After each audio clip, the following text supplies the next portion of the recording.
전라도 버전으로 반갑습니다를 어떻게 표현하나요? 우리 교회는 전라도 사람이 한 명도 안 계시나 봅니다. 겁나게 반갑소이 이렇게 그죠? 흉내가 괜찮았어요? 저는 원래 경상도 쪽인데 뭐 저는 다 커버하지 않습니까? 그럼 경상도 버전은 반갑습니다 어떻게 할까요? 그것도 맞는데 경상도 사람들은 정말 반가우면요, 야 이 문디 새끼야 이렇게 그죠? 덩어리를 툭 치면서 그렇게 표현하는데, 근데 진짜 웃기는 사람들은 그 충청도 사람들이에요. 충청도 사람들은 어떻게 할까요? 와슈? 딱 그냥 그 말이면 끝나버리는 거예요. 근데 이 충청도 사람들이 진짜 웃겨요.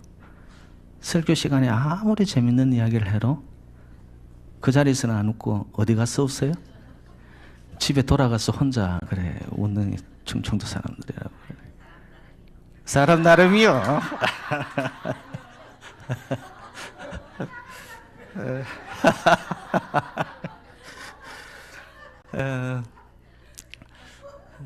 여러분 교회 오면 그냥 이렇게 반가워야 돼요. 그죠? 서로가 다 다르잖아요. 지역도 다르고 입맛도 다르고 생김새도 다르고 성질도 다르고 다 다른데 이상하게 하나님은요, 이 다양성 속에서 일치를 이루어냈어요. 성도의 길은 뭐냐? 다 각각인 것 같은데 교회 안에서 흘러가는 하나님의 은혜와 사랑 안에서 우리 모두는 하나 되어가는 것. 그게 성도의 삶입니다.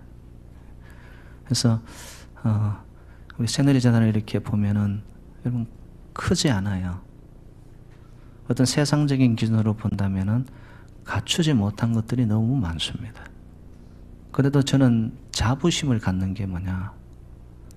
지금 이곳에 흘러가고 있는 하나님의 하나 되어가는 묶인 이 마음들. 여러분, 이것이 어느 시점에 단단하게 삼겹줄이 되어가지고 빈틈이 없어지잖아요. 그러면 하나님은 반드시 그때 역사를 일으키시더라고요. 저는 우리 새누리 재단이 잘 이렇게 준비되어 가고 있구나. 그럼 준비가 되면은 하나님은 부어주시더라고요. 그래서 여러분 재단 안에서는 결코 서로의 이 악의 다툼이 일어나면 안 됩니다. 쟤는 내하고 안 맞아도 예수 안에서는 맞아져야 됩니다. 그게 은혜죠. 그래서 우리 모두가 어떤 그런 길로 한 길로 나아갈 때 하나님이 새누리 성도님들을 쓰시고 또 우리 재단이 오늘 우리 윤태석 집사님 세계 만방 이렇게 나오더라고. 거창하게 제 마음에 들었어요. 그죠? 뉴욕 바닥에서 제일 앞서가는 은혜의 교회. 그죠? 사랑의 재단. 여러분 그런 게 우리 속에 있어야 되더라는 거죠. 그렇게 될 줄로 믿습니다. 오늘 본문 말씀은요, 사도 바울이 그 혼란의 시기, 위기의 시기, 최종적으로는 이 종말의 때가 올 때 그리스도인들은 어떻게 살아야 되느냐. 특별히 로마서 13장에서는요, 두 가지를 강조합니다. 공동체적으로는 이 사랑의 삶을 살아야 된다는 거예요. 여러분 인생을 한마디로 표현해라 이러면 사랑이더라고요. 사랑을 모두가 갈구하고 있고 사랑에 목말라 있고, 그런데 인간적인 사랑이 아니라 여기서 말하는 로마서가 강조하는 사랑은 봤더니만 그 하나님의 큰 사랑을 만나야 돼요. 여러분 하나님의 그 터진 가슴을 만나 사랑의 본물처럼 나에게 덮여진 자는 그 사랑을 이제는 나 혼자 간직하는 것이 아니고 사회를 향하여, 공동체를 향하여 그 사랑을 흘려보내는 거예요. 참 인생은 이상한 게 흘려보내야 살더라고요. 예. 그리고 또 두 번째 강조하는 것이 뭐냐 하면은 정신 차리라는 겁니다. 이거는 개인적인 삶을 이야기합니다. 왜? 시대가 너무 악하다는 거예요. 시대가 밤이 깊었다라는 거예요. 근데 여러분, 사랑하라는 거하고 이 정신 차리라는 이 말이 서로 좀 조화가 안 되는 것 같습니다. 사랑은 용서이고 사랑은 긍휼이고, 근데 정신 차리라 이건 어떻게 보면 좀 전투적입니다. 근데 여러분, 성도들에게는 이 두 가지의 모습을 다 가지고 있어야 돼요. 사탄 마귀를 대적할 때는 여러분 정신 바짝 차리고 여러분은 십자가의 군병이 되어야 될 줄로 믿습니다. 하나님은 그런 사람들을 통하여서 시대를 바꾸어 가셨거든요. 그러면서도 한편으로는 끝없는 사랑의 빚진 자로서, 하나님의 그 사랑의 메인자로서 나의 삶의 현장 속에서 사랑의 통로가 되어 가야 되는 거예요. 그래서 저와 여러분 이 위기의 시대, 불확정의 시대, 그냥 요동치는 이 시대 앞에서 사도 바울이 말하고 있는 성도의 삶, 사랑의 사람, 그리고 정신 차려야 된다는 거예요. 오늘 저의 설교는 두 번째 말씀을 좀 나누려고 합니다. 어저께 제가 교회에 이렇게 있으면서 서머타임이 시작이 되니까 교회 구석구석에 벽에 걸려있는 벽시계들을 제가 시간을 이렇게 옮겨놨어요. 저희 교회 전체 벽에 걸려있는 벽시계가 몇 개가 되는지 혹시 아시는 분 계십니까? 맞추시는 분에게 제가 한국을 갈 수 있는 항공권을 담을 수 있는 봉투를 드리겠습니다. 제가 구석구석 다 보니까 9개나 돼요, 벽시계가. 네. 관심들이 없으니까 뭐 자기 눈에 보이는 것만 보죠. 그래서 제가 이렇게 시계들을 전부 다 한 시간을 땡기면서 어떤 생각이 들었느냐. 이 시계를 내가 앞당긴다고 해서 나에게 주어진 하나님의 때 시간을 내가 앞당길 수 있을까? 물리적인 시간은 내가 1시간 앞당겼지만 저를 향한, 이 재단을 향한, 우리 성도님들을 향한 하나님의 계획표, 시간표는 있을 텐데 그것을 우리가 인위적으로 땡길 수 있을까? 그런 생각이 스쳐 지나갔습니다. 여러분, 오늘 본문의 시작이 이렇게 나타납니다. 너희가 이 시기를 알거니와. 시기, 때, 시간입니다. 어떤 시간입니까? 어떤 때입니까? 하나님의 카이로스적 시간을 말합니다. 여러분, 분명히 하나님은요, 우리를 사랑하시사 하나님의 구원의 손길을 펼치십니다. 지금까지도 펼쳐오셨고요. 그런데 하나님은 그걸로 끝나지 않고 구원을 완성하기 위해서 하나님이 쓰시는 시간이 왔더니만 심판의 때가 오더라고요. 우리는 후자는 원치 않습니다. 그냥 사랑으로 구원받고 감격하고 감동해서 예수 믿으면서 그냥 기쁘게 살고 싶은가? 여러분, 만약에 우리가 가는 길이 심판이 없는 그냥 신앙의 여정이라면요, 우리의 신앙의 칼날은 반드시 퇴색해 갑니다. 오늘 본문에서 말하는 그 때라는 것은 하나님의 절대적 시간입니다. 다가오고 있습니다.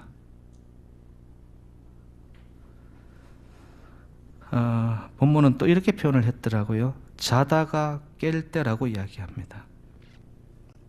자다가 깰 때 이게 무슨 의미일까요?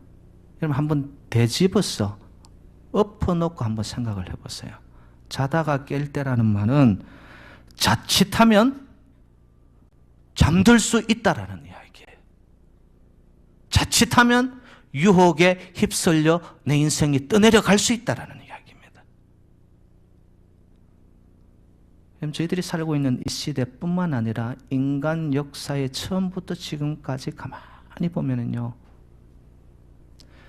구원의 빛의 시간대가 있었던가 하면은 끊임없는 그거와 상반되는 어둠의 때가 같이 갑니다. 그럼 저와 여러분들 이 시대에 여러분 시간 있고 돈만 있으면 우리가 인조이 할 수 있는 것들이 한두 가지가 아닙니다.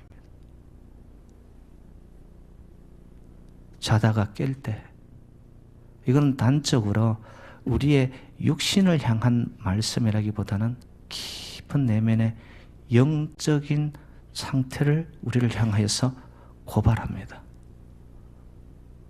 너는 지금 자고 있는 거 아니니?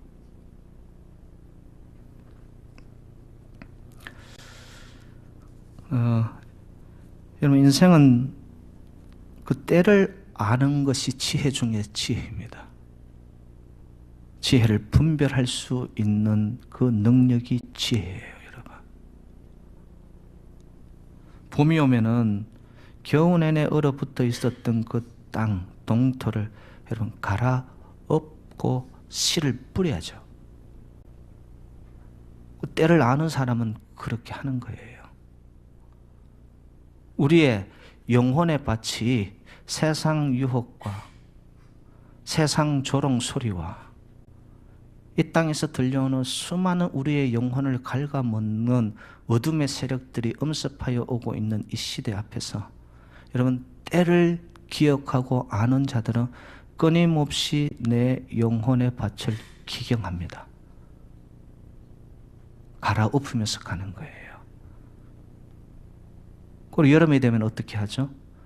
갈아엎은 땅에 씨앗을 농부가 땀을 흘리면서 뿌리는 거예요. 모르겠습니다. 저와 여러분들이 하나님 앞에 분명히 한 번은 서는데 우리가 이 땅 위에서 세상적인 기준으로 볼 때는 뭔가를 이루어 놨는데 하나님 앞에 영혼 추수의 때가 되었는데 하나님이 계수하자라고 할 때 내어놓을 영혼 추수가 없어요. 씨앗을 뿌린 게 없어요. 여러분 가을의 때는 거두어들이는 때이거든요. 우리 인생의 단계도 여러분 한창 잘 나가던 정신없이 내 인생의 한 목표를 향하여 달려가던 때가 있는가 하면은 이제는 해가 지듯이 가을이 오면 열매를 맺고 이제는 낙엽이 떨어지는 겨울이 오는 거예요. 그게 인생의 여러분 때고 시기입니다. 그걸 누가 거부해요? 그 누구도 그것을 거슬러 올라갈 수 있는 사람은 없습니다. 때를 잘 알아야 됩니다. 때를 알면은 삶이 달라질 수밖에 없어요.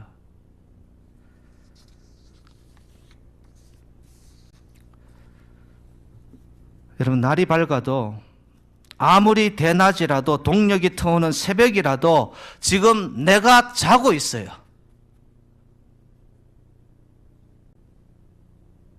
그러면 그 때는 어두운 밤이에요, 여러분.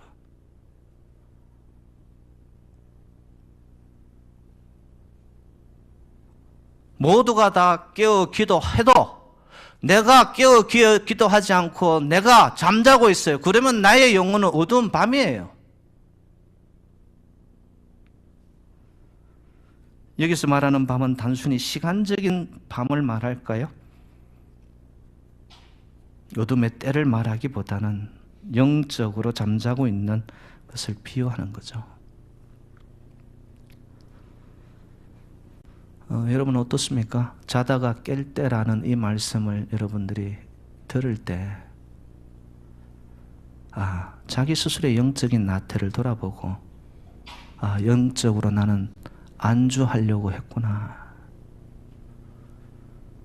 그런 말씀을 접할 때 나를 돌아보면서 이게 아니었구나.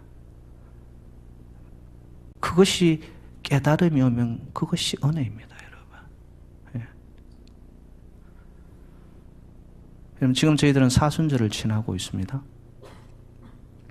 사순절은 어떤 기간이죠? 십자가를 묵상하는 기간입니다. 여러분, 이 사순절 기간 동안에 정말 나의 영적인 상태를 깨우기 위해서 여러분들은 어떤 부분들을 포기하면서 살아가고 계십니까?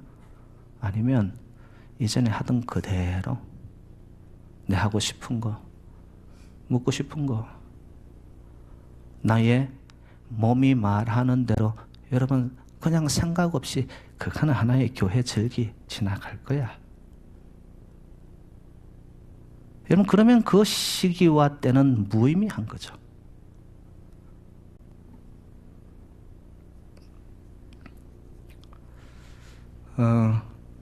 이 시간의 특징이 뭐냐 하면요, 아무도 기다려주지 않는다는 겁니다.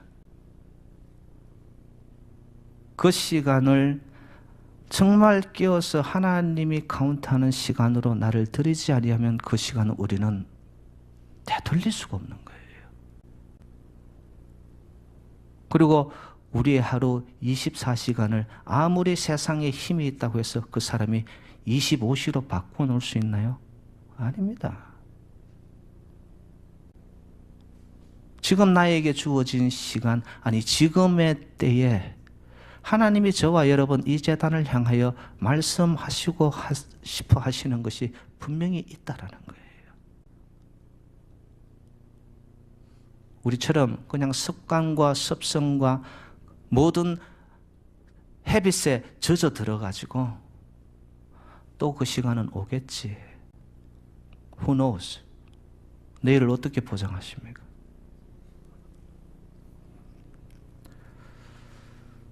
여러분, 여행을 하다 보면은요, 우리가 비행기를 타고 가면서 이제 공항에 이렇게 나가야 되지 않습니까? 근데 공항에 자기가 목적지에 이르기 위해서 타고 가야 할 비행기는 시간이 정해져 있어요. 근데 그 시간을 놓쳐버렸습니다. 늦잠자는 바람에. 부랴부랴 공항에 가봅니다. 서둘러 갔습니다. 이미 비행기는 떠났습니다. 근데 만약에 여러분 이 일이 천국에 들어가는 일이라면 여러분 어떨까요? 근데 대부분의 사람들이요, 내가 가야 할 목적지에 비행기를 놓친 것에 대해서는 굉장히 안타까워합니다. 근데 내가 천국에 들어가지 못하여 제 시간에 그때를 놓쳐서 나의 삶 속에서 천국에 들어가지 못한다, 이렇게 말을 해도요, 영적인 둔감함 때문에 전혀 부딪혀 오지도 않습니다. 이게. 그건 먼 이후의 이야기야. 여러분, 정말 그렇습니까? 지난주만 해도 건강하게 지내셨던, 알고 지낸 분이 여러분 병원에 갑자기 실려 가셔가지고 뇌 수술을 받습니다. 너무너무 건강하셨던 분이세요. 여러분 아시는 분입니다. 여러분, 우리의 건강, 이 땅에서의 나의 시간을 어떻게 우리가 보장하죠? 아무도 그거에 대해서만큼은 여러분 보장할 수가 없습니다. 오늘 저희들이 읽은 본문 말씀은 그 유명한 성 어거스틴을 회심하게 한 말씀입니다. 어거스틴은 마니교의 이단에 빠져 있습니다. 마니교의 특징이 뭐냐 하면은 방탕을 합리화하는 이단입니다. 그래서 방탕하는 것은 인간의 가장 자연스러운 본능의 표현일 뿐이다. 그래서 몸이 말하는 대로, 정욕대로, 육체의 정욕을 따라서 하고 싶은 대로 다 하는 방탕의 삶 자체, 그건 죄가 아니다.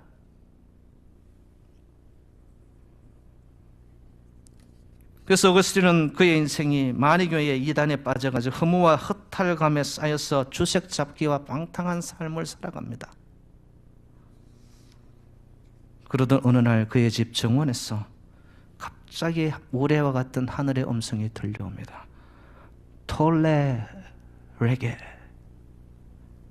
Take and read. 들고 읽어라.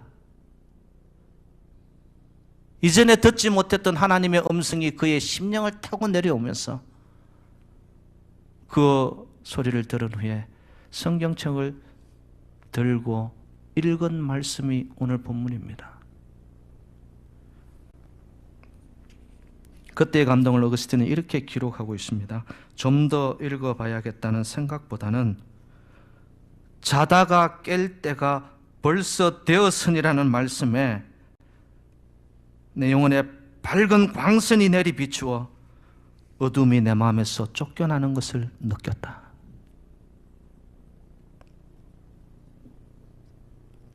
여러분, 이 말씀 한 구절로 한 사람의 인생이 완전히 뒤집어지고 180도로 달라집니다. 때를 깨달은 거죠. 그때가 성원 어거스틴한테는 그의 인생을 유턴.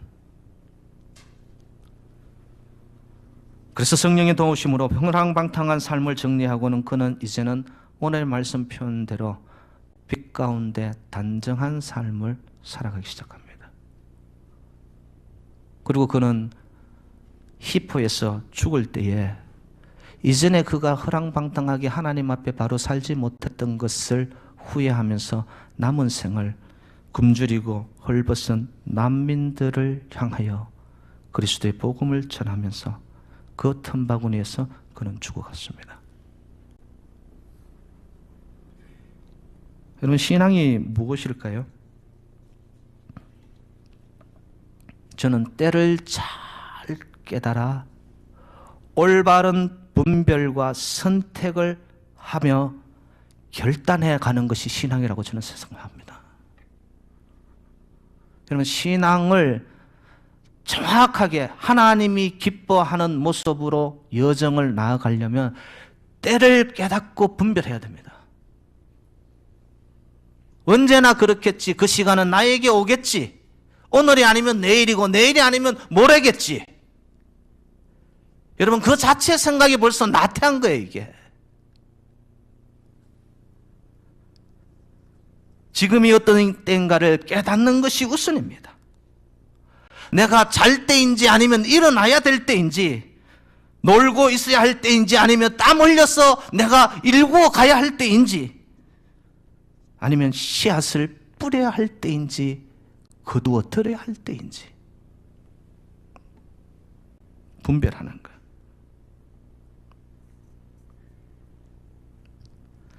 여러분, 때를 알게 되어지잖아요. 그러면 그 사람은 반드시 준비합니다.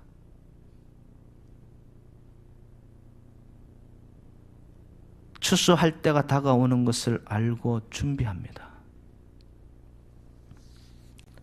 신랑 맞을 때를 알고서 미리 5 처녀가 그들의 등불에 기름을 채우고 밤을 새워서라도 기다려 준비하였던 것처럼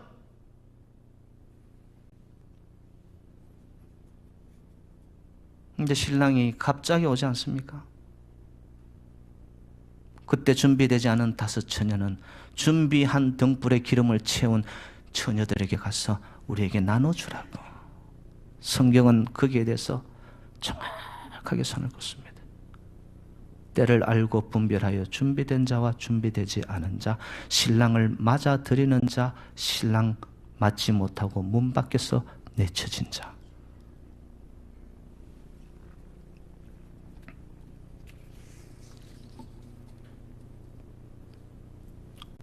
여러분, 지금 이 세상은 밤일지라도 이 땅은 먹고 마시고 입고 사고 팔고 시집가고 장가가고 세상적 쾌락과 정욕으로 취하여 있는 알맹이 없는 벌거벗은 모습일지라도 저와 여러분들은 이 시대에 하나님이 심어 놓으신, 하나님이 쓰시는 사람들이라면 하나님의 때를 기억하고 알고 분별하여 여러분, 낮과 같이 깨어 구원을 준비하는 자들이 되시기를 주님의 이름으로 축원드립니다. 하나님의 구원의 때가 가까우니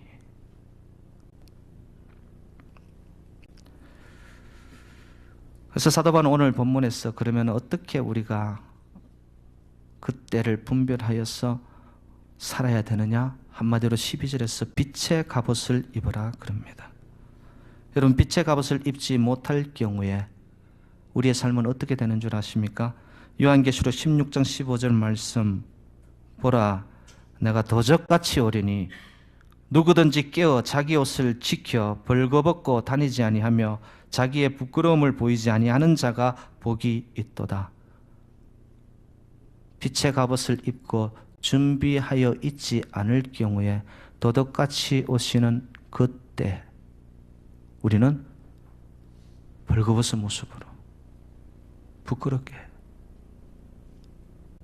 하나님 앞에 나의 이 모든 것을 있는 그대로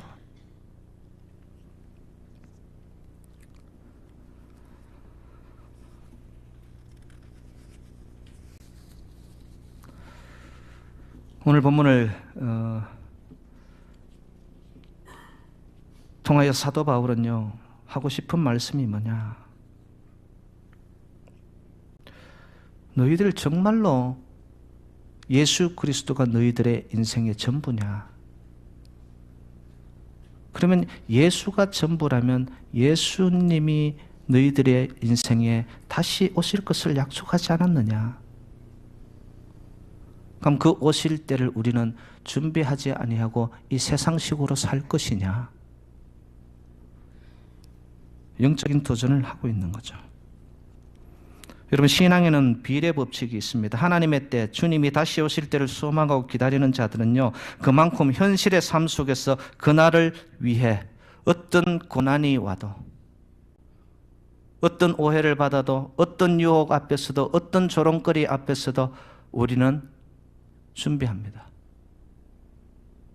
세상 유혹이 끊임없이 나를 엄습하여 삼키려 들어도 하나님의 때를 기억하는 자는 갈 길을 가는 거예요. 묵묵히 누가 뭐라 해도 예수가 나에게 전부니까. 저와 여러분들, 밤 같은 세상이라 할지라도 세상을 탓하기 전에 저와 여러분들 낮과 같이 깨어 있어서 빛의 갑옷을 입는 하나님의 백성들이 되시기를 주님의 이름으로 축원드립니다. 잠에서 깰 때라 낮이 가까웠으니 빛의 갑옷을 입어라. 이거는 선택의 문제가 아니네요. 빛의 갑옷을 입어라. 명령이네요.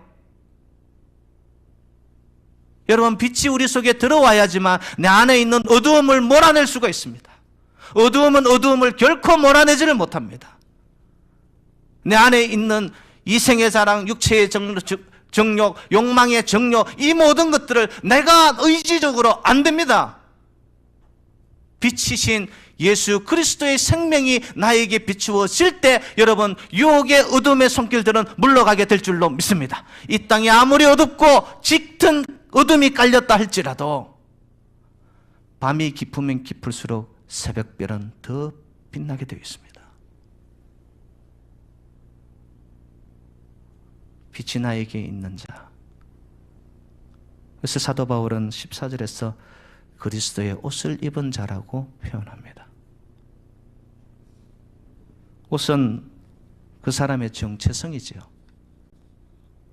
내가 법복을 입고 있으면 판사예요. 흰 가운에 멋진 가운을 입고 있으면 의사입니다. 근데 여러분, 사람들은 참 이상해요. 가벼운 옷을 입고 있으면 그만큼 행동이 가벼워지더라고요. 여러분, 집에 편하게 입는 파자마 있죠? 파자마 입고 있어 보세요. 마음이 느슨해집니다. 해해집니다. 쉽게 누워버립니다. 파자마를 입으면 파자마 문화가 생기는 거예요. 근데 여러분, 그리스도의 거룩의 옷을 입잖아요. 그러면 나의 삶이 그리스도의 삶에 먹칠을 안 하기 위해서 내 스스로가 그리스도의 생명대로 살아가야 됩니다.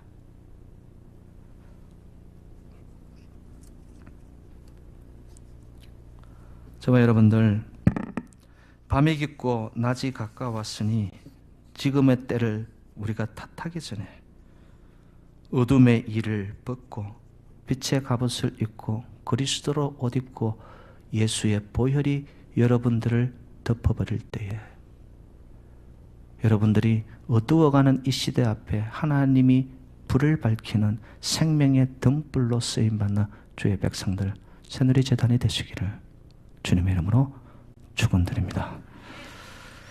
하나님 아버지 감사드립니다. 어두워가는 시대를 탓하기 전에 내가